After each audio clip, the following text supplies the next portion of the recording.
Welcome to the Personal Injury Marketing Minute, where we quickly cover the hot topics in the legal marketing world. I'm your host, Lindsay Busfield. Some of my favorite episodes are when we dive into the stories of professionals making a real impact in their communities. Today's guest is doing just that, and in a way that is both personal and powerful. Adrianos Facchetti is not your average personal injury attorney. Based in Los Angeles, he's built a thriving practice by serving a very specific community, Brazilian and Portuguese immigrants. And the reason?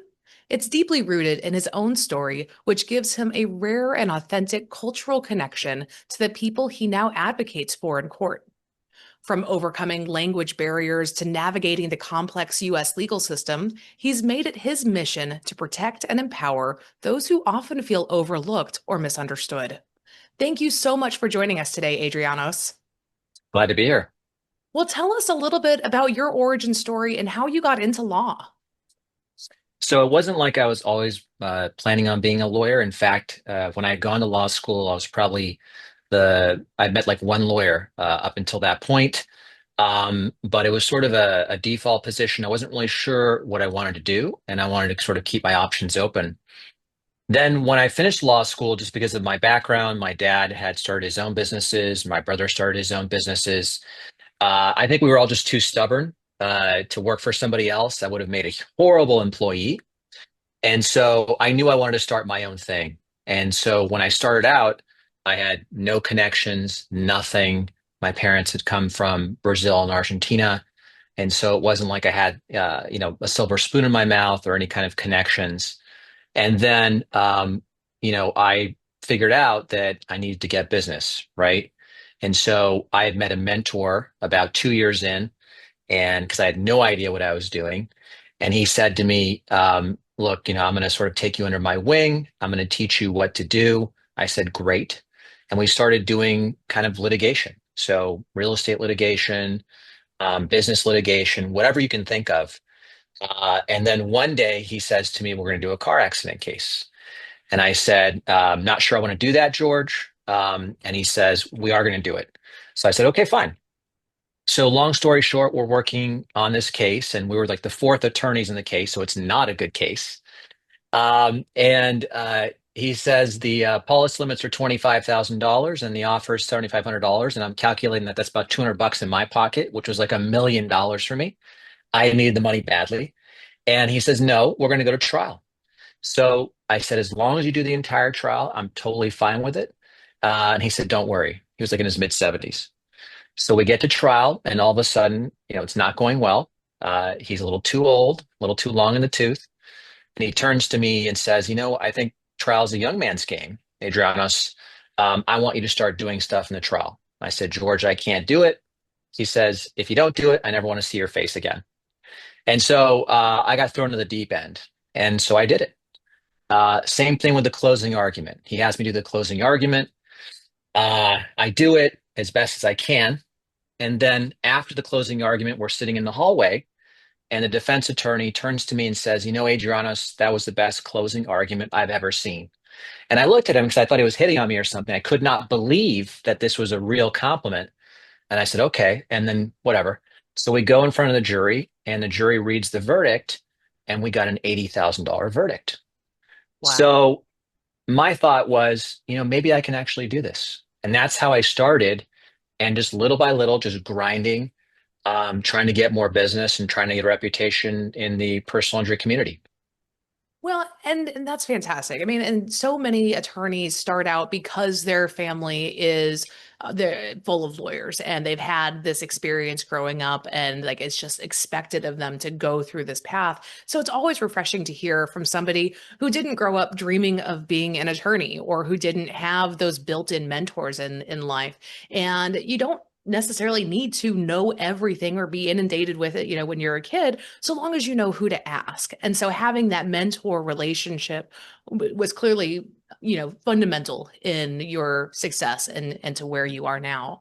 And so you're in Los Angeles, and which, as everybody knows, is a fiercely competitive market.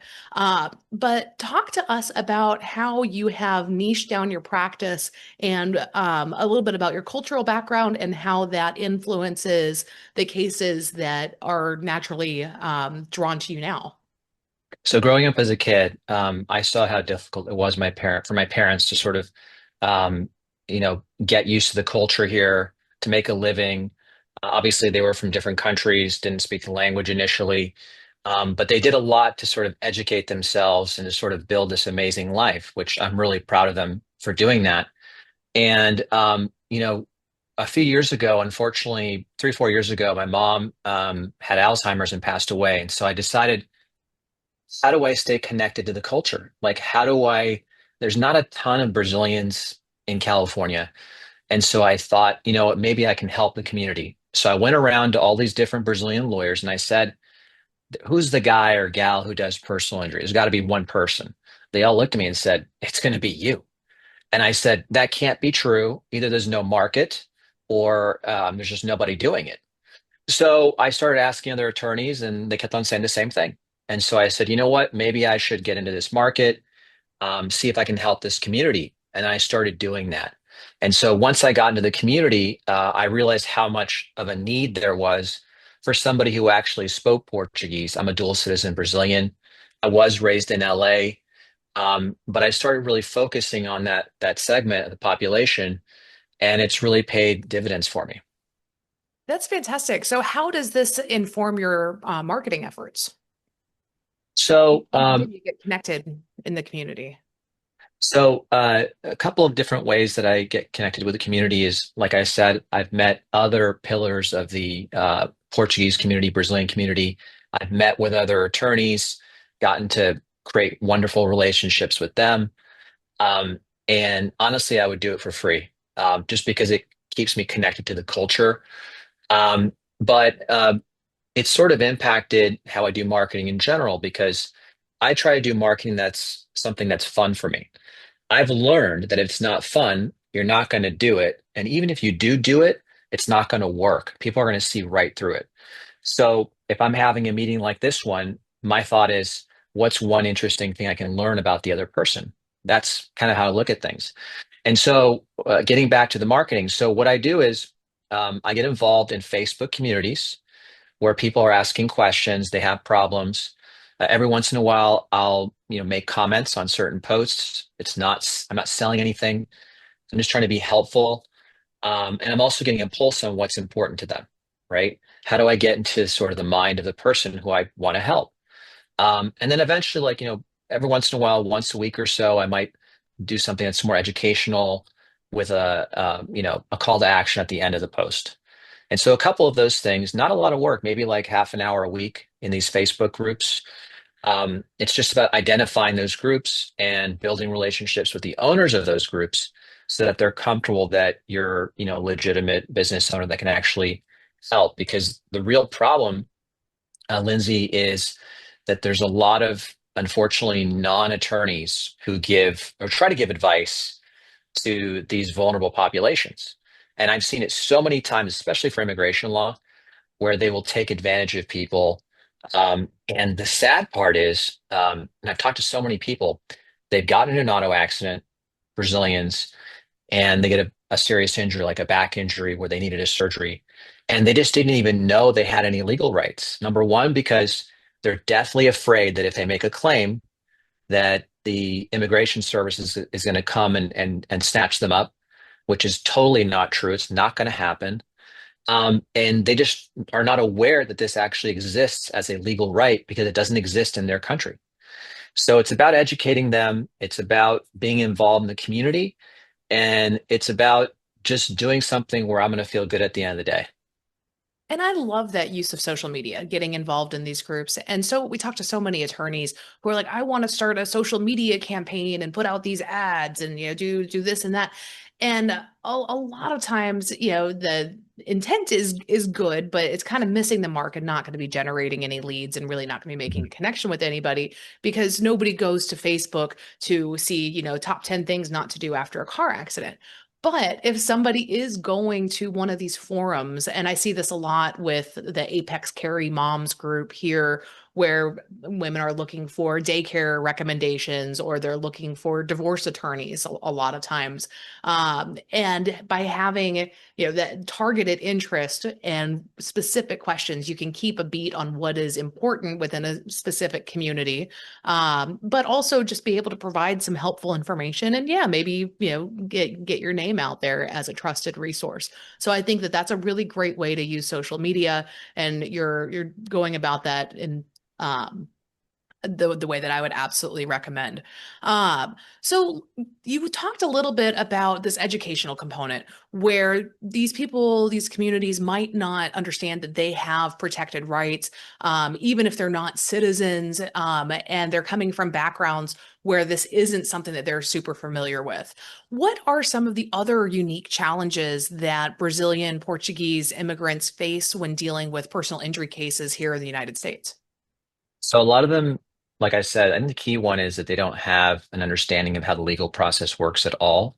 In their country, what they would say is that the legal process is broken and doesn't work at all. And so it's for them, it's usually like, do you know a guy who can handle this or do something? And it's not always maybe the most appropriate way to do things.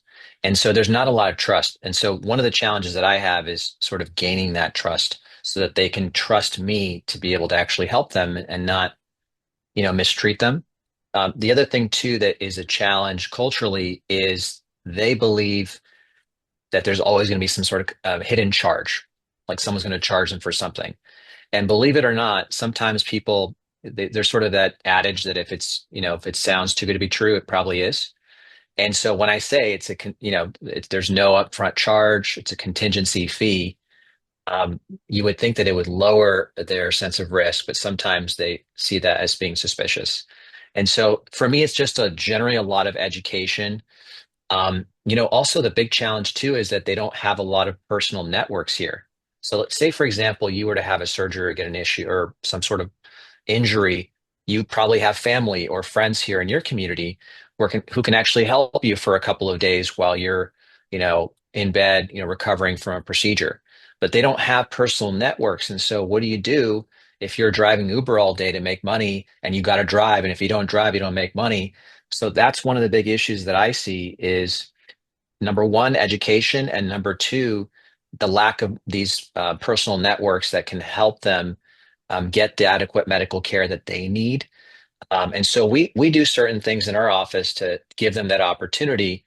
We'll even send someone to go help them out sometimes on high value cases. They can go and get a nurse for a day or two, only in the highest value cases, but we can do that in some cases.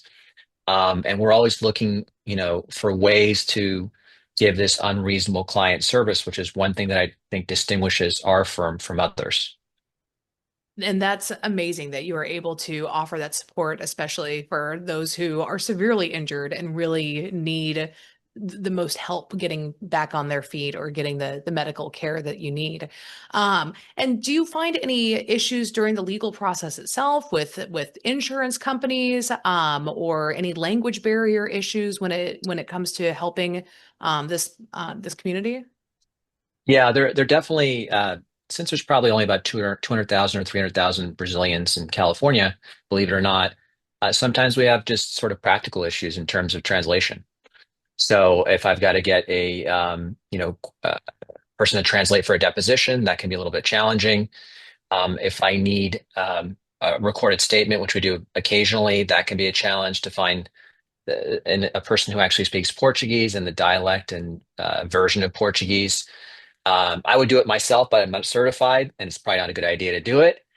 But that is a challenge. I mean, it is like I think the eighth most popular language in the world, and so it shouldn't be that hard. But there are certain challenges with it. Of course, if you go to trial, that's a whole other interesting set of issues. But it's not a big deal. I mean, California, it's a very diverse state, and so we have a huge Hispanic population. I also help that population as well. so Spanish and Portuguese. We have ways to address all these issues. I think the biggest challenge is we don't have enough medical providers that Mm. can speak the language.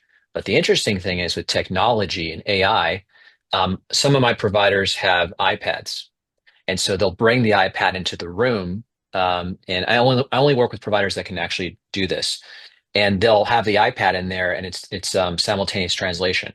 So if it's necessary, we can do that to use technology. We try to use everything at our disposal to create like a really good experience for our clients. That's fantastic. And having that technology now, especially within the last 3 to 5 years, has been an absolute game changer for attorneys as well as for the clients, medical providers, and just helping to streamline that process. So I'm so glad that that's in place and being used. Mhm. Ah, so let's talk about cases involving undocumented clients. What should they know about their rights in terms of a personal injury situation? Because I know you brought up the fact that there's a lot of nervousness about filing a claim if somebody isn't a U.S. citizen, especially, or if they're undocumented, or any of these issues. Let's dive into that a little bit. So 100%. One of the biggest concerns for people who are immigrants, and especially those who don't have papers or are undocumented, is they're worried that either they're going to get caught or something if they assert their legal claims in a personal injury case, and it absolutely is not the case. It will not happen. In fact, there was a law that changed in California where if you made a typically the rule was if you made a loss of earnings claim, the defense counsel would force you to get information about their sort of status. And now there's a new evidence code which says it's irrelevant and lasts, I think, a few years. So there have been additional protections in California, but I get it. The sort of national environment, whatever your politics, there is more of a sense of fear that there'll be some sort of retribution. And I can tell and assure clients every single day that it will not affect your ongoing immigration status whatsoever. And the federal government's not going to pop out of the bushes if you are making a claim. It's just not going to happen. The only thing you're doing by not making a claim is lining the pockets of the insurance companies. Yes, and we definitely don't need to see that happening any more than it already is. Uh, Exactly. so let's just give me a few more seconds and talk to me about what advice you would give to other lawyers who are considering a culturally focused niche practice. So number one, it has to be authentic to you, has to be real. And I think number two, it has to be something you really love and enjoy. At the end of the day, it is work. And for me, look, I'm the type of guy that says TGIM, not TGIF. And then my team, it's a hard eye roll, but I'm excited on Sunday night to get into work. And I know not everybody's like that, but if you're trying to get into a new niche, I think whether that's a new practice area of law or it's helping a specific group, it could be people who like to play pickleball, whatever. It should be, I would start with that first. Like, what do you love doing? What do you do that doesn't feel like work? Maybe you're a gamer. So get into a Facebook group. So one, do what you love doing anyway and would do for free. And then get into groups there because it won't feel like marketing. It'll feel like play, like fun. And so I think that's the biggest piece of advice. Don't think first, how do I make money? Think about how can I get involved in a group that I already like, being involved in and doing. Could be a church, whatever it is. And then how can I max out and just go 1,000% in that and spend most of my time doing that? And then the money will come. Like it'll take a while, but it'll absolutely work. And then, hopefully you'll be a TGIM person like me. And So. And if you're going to be spending 8, 10, 12 plus hours a day working, you may as well enjoy it. We clearly, as attorneys and in this profession, we sacrifice a lot of our time, and that, we need to make sure that we are benefiting, both Mhm. financially, but also just in terms of life enjoyment out of the time that we're putting in. So I think that's a great piece of advice is, find a niche that you're passionate about, that's authentic to you, that you enjoy, that you don't mind putting 1,000% in. Right. And it's common sense, right? But for most people, we forget. We're so busy. We're worried about, work, helping our teammates out, helping our family members out, our kids. And then we think, okay, how do I make more money this year? And I think if you focus on what's going to make you happy, or at least and at a minimum, what you can tolerate, that's going to be much better than saying, you know what, I got to go to the local bar association and meet Sam and hand out 5 business cards and try to get a few more cases from him. That's the absolute wrong way. And that's how I started. But I had to learn everything the hard way because just that's the way it is. And well, we appreciate the lessons that you have shared with us so that we are not wasting time learning things the hard way. So thank you so much, Adrianos. I really appreciate you coming on the show and talking to us today. Yeah. Thanks so much.